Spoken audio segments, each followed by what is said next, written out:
body. And anyways, I wanted to catch him. My whole life I thought that grasshoppers grew to that size. But Australian grasshopper. No, his head. I made eye contact with him, and I had no idea it was a little gray at the time. I was with my sister and her friends. And anyhow, so I went back to go find him, to catch him, right? Thinking, oh, this thing's gonna bite me if I do catch him because it's so big. But over the course of the years, I've seen 4, and I've been in contact on a regular basis with aircraft and different entities. I've seen 4 different alien species. One recently was in my yard I'd never seen before. He was really big. Scared the shit out of me. And he could sort of cloak himself. And the reason I was able to see him was because the flash of lightning came down. And he was touching actually my tree, my cherry tree. He was doing something to it. And that just so happens, at the cherry tree, now I have this king maple that grew like sort of overnight that's really huge. It should never have grown that fast. But the gray, I call him Zero. I've had a relationship with him, like not a sexual relationship. You need to explain. Yeah, for many years. And I've just been constant. I haven't been abducted, but however, things have changed recently. So that's why I'm here. Like, I'm not afraid of them, but things have changed with how often he's visiting me. Mm-hmm. I can feel it cracked over top of me. There's something in me, I can resonate the energy or feel energy. I tell people about it, and then it'll come in the paper or something like that. I sort of foreknow what's going to go on. Mm-hmm. And anyhow, I just thought I'd tell you that they're not all like Zero. He hasn't grown very much. I've had an aircraft over me on Kipling and Lakeshore, right on top of me, and speaking telepathically to them.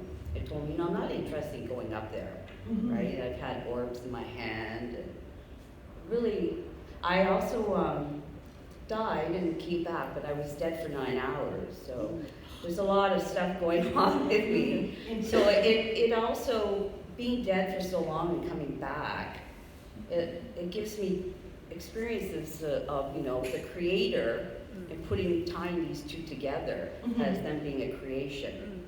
So anyways, I just thought I'd tell you the story. But I wanted to ask you one question. Yes. Under hypnosis, if somebody has died and they've been dead for a long time, do they relive the trauma of that death? Will they die again? Absolutely not. And we did talk about this a tad yesterday. The hypnotherapeutic techniques have changed a bit in the past, particularly the past 50 years or so. There is absolutely no need for anyone to re-experience trauma at any time, no matter what we're regressing them to. I don't care if it's a child abuse incident or if it's a traumatic abduction, if you wish to use the phrase, or a death experience. When we are using hypnosis, when a person begins to become upset, and I guess this is something I just have to sort of perceive and feel. When a person begins to feel upset by what they're traveling through, and they might not always be telling me what they're traveling through. Some people don't process verbally that easily. I have to keep asking them, what's happening? What are you doing? Where are you? But when a traumatic experience, when I sense that it begins to happen, I actually... In 76, where they seem to stop, at least the physical contact experience is stopped. But my case was originally researched by Bob Hopkins back in 1983, and then it was followed up later on by the Canadian UFO Research Network, who they no longer exist right now. They shut down. But I've been under hypnosis at least a dozen times by 6 different hypnotists. And I would strongly suggest, if you want to have your experiences researched and you want to know what happened to you, find a good hypnotherapist. And by good, I mean one of the main criteria to look for obviously has the qualifications. And the other thing is to find one that has an open mind. You don't want to get one that is working strictly from a forensic point of view, that wants to try to cure you, you know, because you know, if you don't get one that has an open mind that understands that these things occur, they could do more damage to you than good, you know. So that's one caveat that I've found. And anyway, Bud Hopkins did a hypnosis session on me himself. And I had some other sessions done by Dr. Aphrodite Clamar that did the sessions in his book, Missing Time. And so anyway, it's been a long process for me to, you know, to understand all this. And in 1983, my case was published, but I used a pseudonym. I didn't use my real name at the time because people weren't as open-minded back then as I feel they are now. And so recently, in 2016, at the Alien Cosmic Expo in Brantford, I went on stage and went public for the first time with my experience and my experiences. And I'm currently working on a book. I'm hoping to, if all goes well, I'm hoping to have a table here next year, you know, where I can present my book. And so anyway, that's about all I wanted to say. Thank you. And I agree, absolutely. It's kind of interesting. I see we met a lot of star people here, which is cool.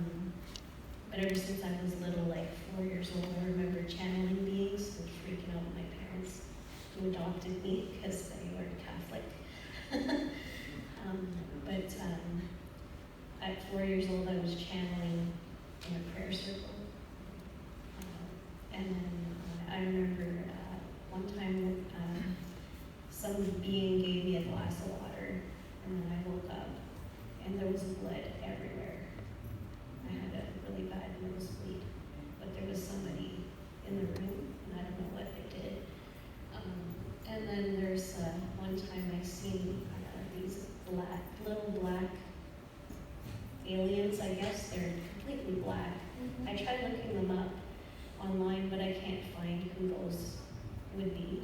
They were small and they danced everywhere. And they came to see me, and I was with someone, and I said, well, you're gonna wake them up, they're gonna get scared. You don't even have a face. So they put a face on just to make that person comfortable. But they were dancing all around, and they gave me something. They put something over my eye. It's like, I don't know, like, you know that Matrix guy that turns to like silver? Yes.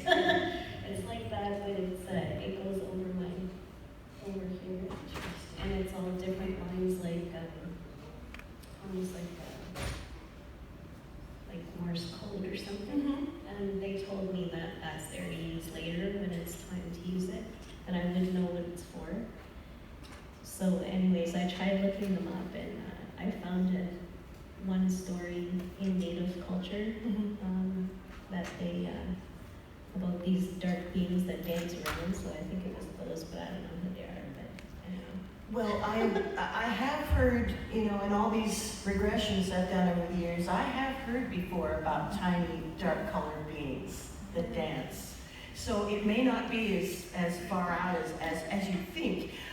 This is a universe of endless creativity. I believe, what is it, Paul Hellyer said that, 72 documented different races of beings regularly have approved contact with Canada and the US, so why not? Also, you know, I think, and Wes and I were talking about this yesterday, everything is energy.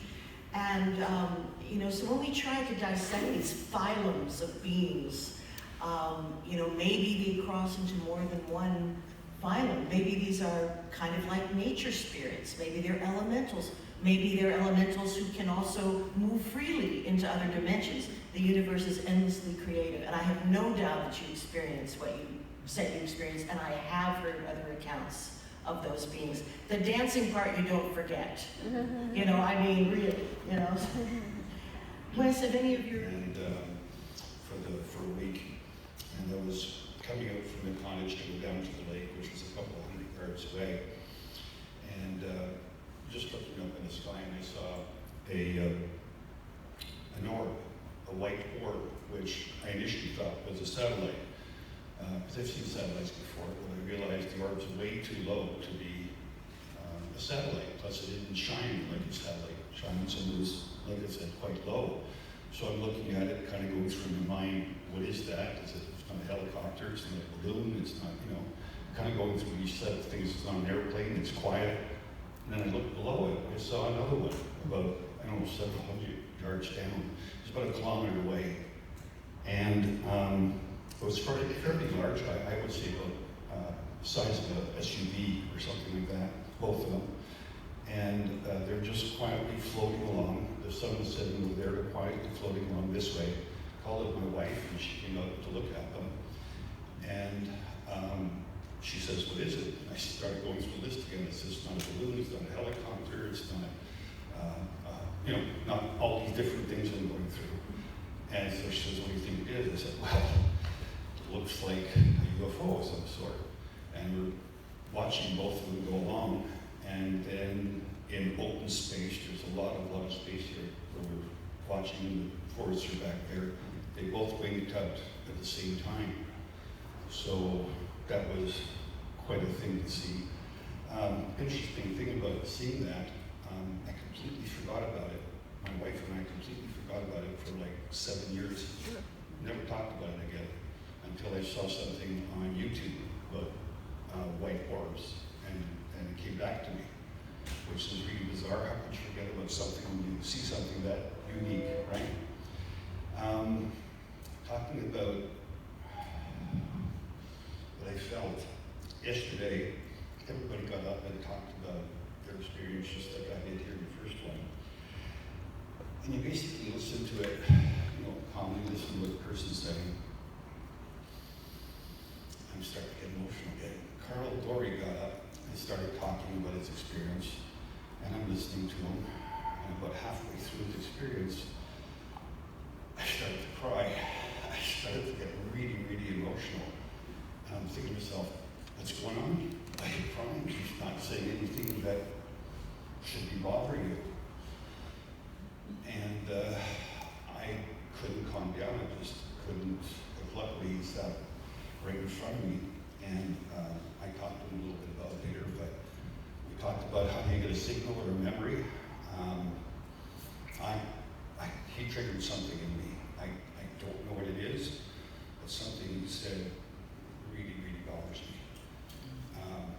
I feel like I'm part of it, but I don't know, you know, so that's something to look into, you know. So we all, you know, memories are triggered or start learning things about ourselves that I didn't think we knew before. I think these kind of forms is one of the ways we can do that really well. Thank you